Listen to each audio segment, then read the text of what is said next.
તહેવારોની સિઝન પૂરબહારમાં ખીલી છે ત્યારે સાથે જ મીઠાઈઓની મોજ પણ શરૂ થઈ ગઈ છે। પણ શું તમે જાણો છો કે જ્યાં મીઠાઈઓ છે ત્યાં ભેળસેળની શક્યતાઓ પણ વધી જાય છે? તો ખાસ કરીને સોના ચાંદીના વરખમાં આવતી મીઠાઈઓમાં ખોટા ધાતુનો ઉપયોગ વધી રહ્યો છે, જે આપણા સ્વાસ્થ્ય માટે ગંભીર જોખમ બની શકે છે। તો આજના આ ખાસ અહેવાલમાં આપણે જાણીશું કે ચાંદીના વરખને કેવી રીતે ઓળખવું અને તહેવારની મીઠાશમાં કોઈ કડવાશ ન પડી જાય તે માટે શું સાવચેતી રાખવી જોઈએ।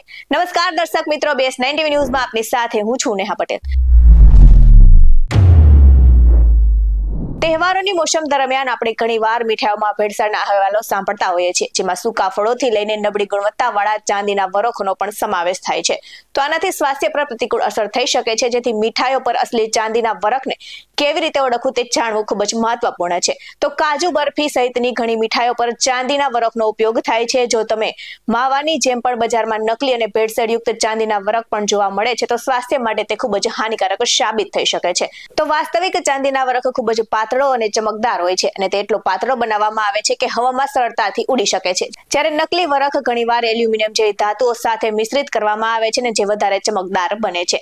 તો તહેવાર દરમિયાન મીઠાઈ પર ચાંદીના વરખની સાચી ઓળખ કેવી રીતે કરવી? તો તહેવારોમાં ભેળસેળવાળી મીઠાઈનું પ્રમાણ વધી જતું હોય છે, જેમાં ખાસ કરીને ચાંદીના વરખની ગુણવત્તા પર શંકા વધુ રહેતી હોય છે। તો નકલી અથવા તો એલ્યુમિનિયમ વરખ આરોગ્ય માટે ખૂબ જ હાનિકારક હોય છે અને સાથે જ સાચું અને ખોટું ચાંદીનું વરખ ઓળખવા માટે કેટલીક બાબતોની ધ્યાન રાખવું ખૂબ જ મહત્વપૂર્ણ છે, જેમ કે અસલી ચાંદીના વરખમાં કોઈ પણ પ્રકારની ગંધ આવતી નથી। આ સાથે જ નકલી વરખમાં ધાતુ જેવી જ ગંધ આવી શકે છે અને અસલી ચાંદીનો વરખ સ્પર્શ કરતા જ અને મસળતા જ નરમ થઈ જાય છે અને સુલભ થઈ જાય છે। તો નકલી વરખ હાથ પર ચમકદાર લિસ્ટેડ છોડી શકે છે અને અસલી ચાંદીનું વરખ સળગતું નથી, જ્યારે નકલી વરખ સળગી જાય છે અને કાળો ધુમાડો નીકળે છે।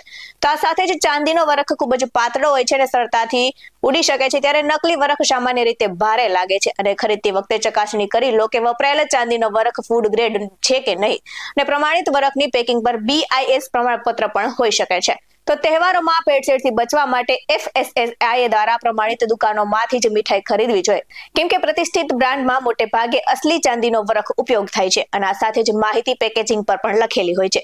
તો ખરા ચાંદીના વરખની કિંમત સામાન્યતઃ ઊંચી હોય છે, જ્યારે નકલી અથવા તો એલ્યુમિનિયમ વરખવાળી મીઠાઈઓ સસ્તી હોવાની પણ શક્યતાઓ રહે છે। માટે સ્વાસ્થ્ય માટે હંમેશા ગ્રાહકોએ સજાગ રહેવું જોઈએ। આવા જ વધુ અહેવાલ સાથે ફરી મળતા રહીશું। તમે અમારી YouTube ચેનલને સબસ્ક્રાઇબ કરવાનું અને અમને Facebook અને Instagram પર ફોલો કરવાનું ભૂલશો નહીં। બાકી અવનવી અપડેટ્સ મેળવવા માટે આપ જોતા રહો BS9 TV ન્યૂઝ।